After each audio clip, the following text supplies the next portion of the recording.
اب جیسے سر ہمارے ایک تو سمع و طاعت کا پیراڈائم ہے نا، جو ہے سنا تھا سمینا ہوا تھا، دوسرے عقلی توجیہات کا پیراڈائم ہے جس میں معتزلہ اور جو علم کلام معقولی وغیرہ میں تو اس کو ابھی تک یہی سمجھ، لیکن آپ نے ہماری غلطی میں اس حوالے سے بھی دور فرما دی، اور تیسرا جو عرفان والا، یہ تینوں ایسا لگ رہا ہے نا کہ جو وہی ہے اس کو انسان کے لیے قابل قبول بنانا چاہیے، انسان کے اندر کوئی ایسی چیز ہے جس کے لیے اس کو ضرورت ہے کہ مجھے یا تو اس کی عقلی توجیہ دی جائے یا مجھے اس کی کوئی اور ایسی توجیہ جس سے میں مطمئن ہو کر اس پہ عمل کرنا شروع کروں، اس کو مان لوں۔ جی ٹھیک ہے، اس میں میری گزارش یہ ہے کہ جب دیکھیں زمانی حالات کی وجہ سے انسانی شعور میں بھی تبدیلی آتی ہے، تو اس بات کا امکان رہتا ہے، کیونکہ انسانی شعور کی خلقی طلب یہ ہوتی ہے علم میں کہ وہ چیزوں کی جزیات میں اترتا چلا جائے، تو ٹیکنیکل میٹر ہے۔ مثال کے طور پہ ایک سوئی کے ناکے پر کتنے فرشتے آ سکتے ہیں،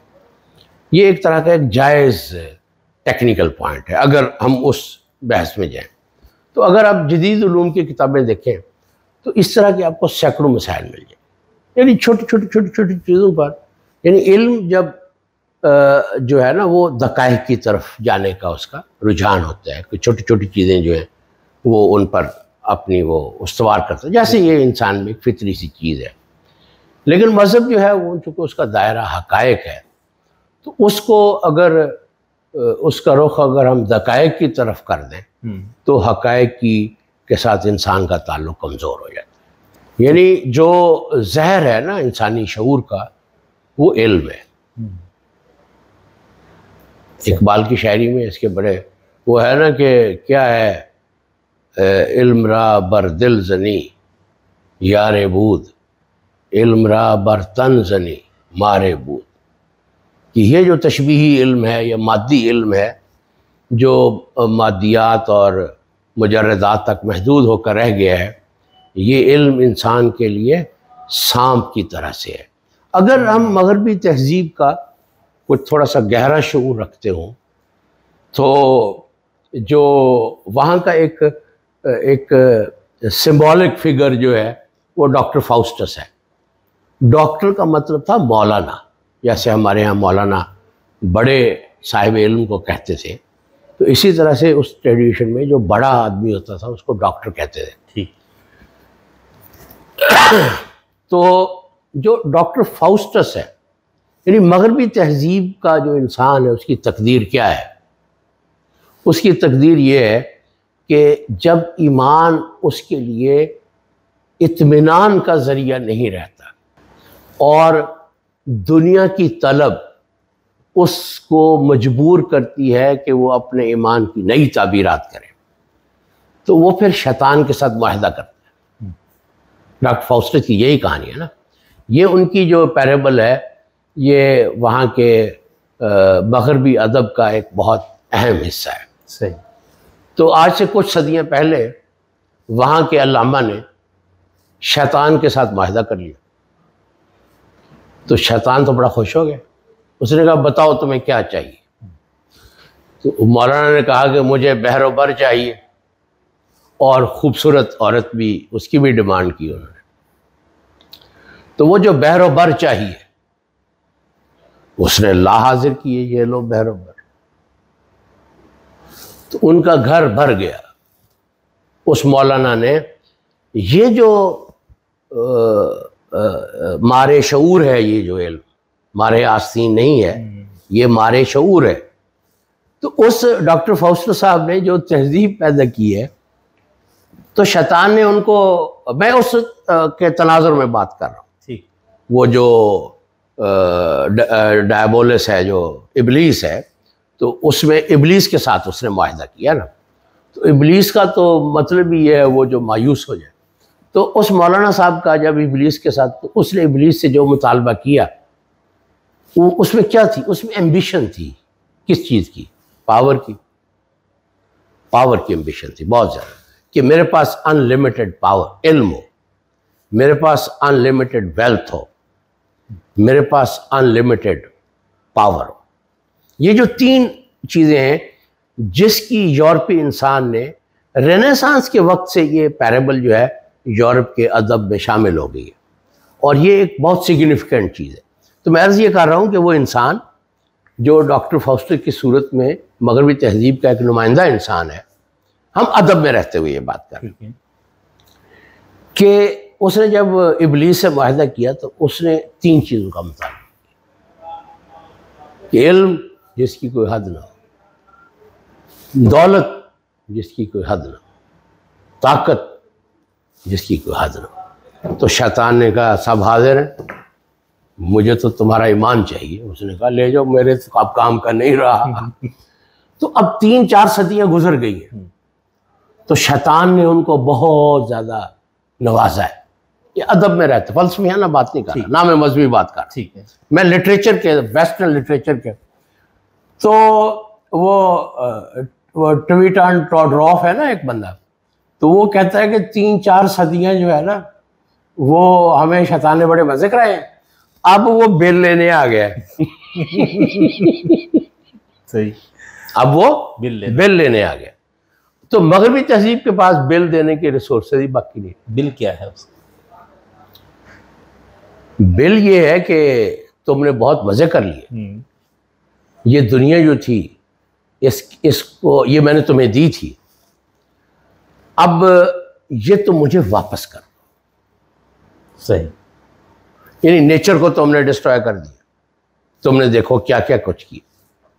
تو اب بل لینے آ گیا ہے۔ تو اب دیکھیں شیطان اب اس کی بل کی نوعیت کیا واضح کرتا ہے۔ تو شیطان کا بل تو 2 صورتوں میں ہی ہو سکتا ہے کہ وہ آپ کا ایمان لے جائے، اور دوسرا دنیا میں آپ کو مکمل طور پر غارت کر دے۔ انسان کی جو تباہی ہے، روحانی تباہی یہ ہے کہ وہ آپ کا ایمان لے جائے، اور جسمانی تباہی یہ ہے کہ آپ ڈسٹرائے ہو جائے مکمل طور۔ تو اس وقت جو وہ بل لینے آیا ہے، وہ پہلے اس نے ان کی سول کو ڈسٹرائے کیا۔ اب جس طرح کی ماڈرنٹی کی یہ ایکولوجیکل ڈیزاسٹرز اور جس طریقے کی صورتحال بنی ہوئی ہے، یعنی کہ نیچر کی سطح پر، سیاسی سطح پر اور معاشی سطح پر، تو مجھے لگتا نہیں ہے کہ یہ نظام اپنے آپ کو سنبھال سکے۔ اندیشہ ہے کہ یہ نظام اپنے آپ کو سنبھال نہیں پائے گا۔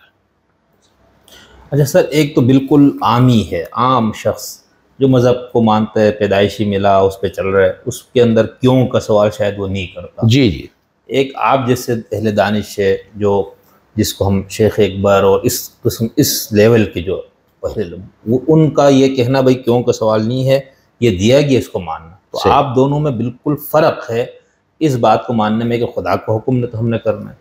تیسرا ہمارے جیسے تو متوسط ہے یا اس سے نیچے طبقے کے لوگ، ان کا بہت بڑا مسئلہ ہے نا یہ۔ جی، تو اس مسئلے اور لوگوں کی اکثریت بھی میرے خیال سے یا تو بالکل عامیوں کی ہے یا یہ متوسط یعنی لحاظ سے جنہوں نے تھوڑا بہت پڑھا، ادھر ادھر کوشش کی۔ درست فرمایا۔ جی، تو اب میں جو آپ کو بس یہ آخری میں علم کلام والا سوال کر کے میں تھوڑا آگے بڑھوں گا۔ اس میں جیسے ہم یہ دیکھتے جب یونانی علوم کے ترجمے ہوئے آپ کے ہاں، تو اس کے بعد جو دین کی تعبیر ہے اور اس سے پہلے کی تعبیر میں بہت بنیادی نوعیت کا فرق ہوا یا نہیں؟ اور پھر جب آپ لوگ آتے ہیں یہاں پر 19ویں صدی اور اس سے پہلے بلکہ سائنسی اس کا جب دور ہوا، اس کے بعد بھی آپ کے ہاں جو مذہب کی تشریح ہوئی، تو ان دونوں میں ہمیں یہ نظر آ رہا ہے نا کہ اہل مذہب نے ہتھیار ڈال دیا یا شکست کھا لی، یا ان کو یہ تھا کہ نہیں ہم ان اوزان کو جو وہ فراہم کر رہے اس کو سامنے رکھتے ہوئے ہمیں دین پیش کرنا پڑے گا۔ ایسا نہیں ہوا سر؟ ٹھیک ہے، اس سے میں ایگری کرتا ہوں۔ یعنی اسلامک ماڈرنزم جو ہے وہ اسی چیز کا نام۔ جی ٹھیک ہے بات نہیں، تو یہ کیا یہ جتنے بڑے دماغ تھے لوگ، یہ مفسرین اور یہ متکلمین، ہم اپنے بر صغیر میں بھی آتے ہیں، ہم سر سید صاحب سے، بلکہ لوگ شاہ ولی اللہ سے شروع کرتے ہیں، لیکن جو اس کی بالکل مبرہن شکل ہے وہ سر سید سے لے کر علامہ پرویز صاحب تک بھی آتے ہیں۔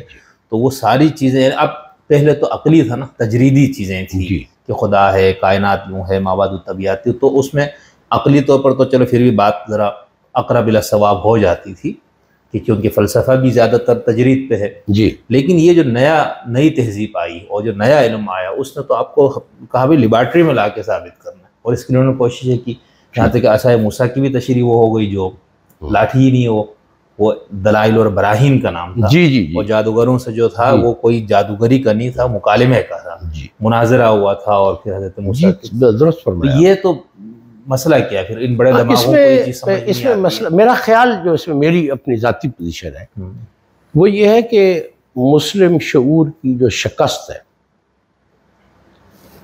یہ اس کی ایک مینیفیسٹیشن ہے، مکمل شکست جو ہے۔ وہ ایک انگریزی کہاوت ہے نا کہ اسپوائلز گو ٹو دا وکٹر، کہ مال غنیمت پر فاتح کا حق ہوتا ہے۔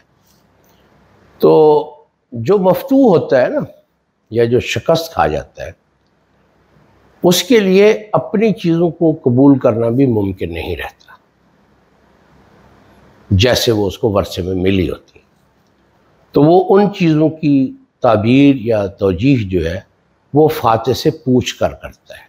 پوچھ کر کا مطلب یہ ہے کہ اس کے علم کو، اس کی رضا اور منشا کو پیش نظر رکھ کر وہ اپنی ان چیزوں کی توجیح اور تعبیر کرتا ہے جو اس کو ورثے میں ملی ہوتی ہیں۔ تو اسلامک ماڈرنزم جو ہے میرا خیال ہے جو یہ تو ڈومیننٹ ہے نا ہمارے یہاں، کہ اسلام کی انہوں نے بہت ریڈیکل ٹرانسفارمیشن کی ہے، بہت بنیادی سطح پر۔ یعنی یہ جو دین ہمیں ماڈرنسٹ بتاتے ہیں یہ وہ دین نہیں ہے جو روایت سے منتقل ہوا ہے، ٹھیک ہے نا، اس میں کوئی شک نہیں ہے۔ دین کی جو تعبیرات کرتے ہیں وہ ماڈرنٹی کی پیدا کردہ تعبیرات ہیں۔ تو اس میں میری گزارش یہ ہے کہ اگر ہم ایسے ذرائع اور وسائل سے آگاہ ہوں جو ہمیں اپنی جو کلاسیکل سویلائزیشن ہے اس تک جانے کے راستے فراہم کر دیں تو پھر میرا خیال ہے اس طرح کی تعبیرات کا سامنا کیا جا سکتا ہے۔ دوسرا مسئلہ جو ہے وہ یہ ہے کہ جو مسلم مائنڈ ہے وہ جو جدیدیت کی پیدا کردہ یہ دنیا ہے نا اس کی کوئی انڈرسٹینڈنگ نہیں رکھتا، بالکل بھی انڈرسٹینڈنگ نہیں رکھتا۔ وہ ایک بہت ہی نائیو قسم کا اور بہت پسماندہ ذہن ہے جو ایک ٹراما کی کیفیت میں جو شکست ہوتی ہے نا وہ ایک ٹراما ہوتا ہے نا، اس ٹراما کی کیفیت میں ہمارے اہل علم نے اور لوگوں نے جو داد سخن دی ہے اس کی ویسے کوئی بڑی حیثیت نہیں ہے میرے نزدیک، اور وہ ساری کی ساری جو چیزیں ہمارے سامنے آئی ہیں وہ ایک طرح سے ہمارے شعور کے شکست پر دلالت کرتی ہیں۔ تو اس سے بچا ہوا کون ہے سر؟ آپ کے شیخ الاسلام جو ٹائٹل کے ہے وہ بھی نظر آ رہے اسی میں، حکیم الامہ والے بھی ہمیں ایسے ہی نظر آ رہے ہیں، اور امام الہند کے القابات والے، تو مطلب پھر اس سے بچا کون؟ استثناء کون ہے؟ دیکھیں یہ تھوڑی سی مشکل بات ہے اور خطرناک بھی ہے۔ میرا خیال یہ ہے کہ بچا کوئی نہیں بچا، آپ یہ فرما رہے ہیں کوئی نہیں۔ کچھ کہیں مظاہر ہیں، جیسے تصوف میں کچھ لوگ ہیں جو پرانی چیزوں کو باقی رکھنے کی کوشش کر رہے ہیں، یا جیسے اقبال اور الہ آبادی ہیں یا حسن عسکری ہیں، وہ ماڈرنٹی کی پیدا کردہ دنیا کی جو تفہیم ہے شعری سطح پر وہ اس کو سمجھنے کی یا آگے چلانے کی کوشش کر رہے ہیں۔ اس طرح کے سپارکس ہیں۔ تو صوفیہ میں بھی ایسے بزرگ مل جاتے ہیں جو پرانی چیزوں کو آگے چلانے کی کوشش کرتے ہیں، لیکن یہ جو خوش فہمی ہے نا کہ مغربی کہ اسلامی تہذیب کا انہدام واقع ہو گیا لیکن ہماری علمی روایت کو بھی کچھ نہیں ہوا، صوفیانہ روایت کو بھی کچھ نہیں ہوا، تعلیمی روایت کو بھی، باقی ساری چیزیں اپنی جگہ ویسے کی ویسے ہیں لیکن ہماری تہذیب منہدم ہو گئی۔ یہ جو خوش فہمی ہے نا یہ میں نے نہیں پالی۔ تہذیب کا مطلب ہی ان ساری چیزوں کا منہدم ہونا۔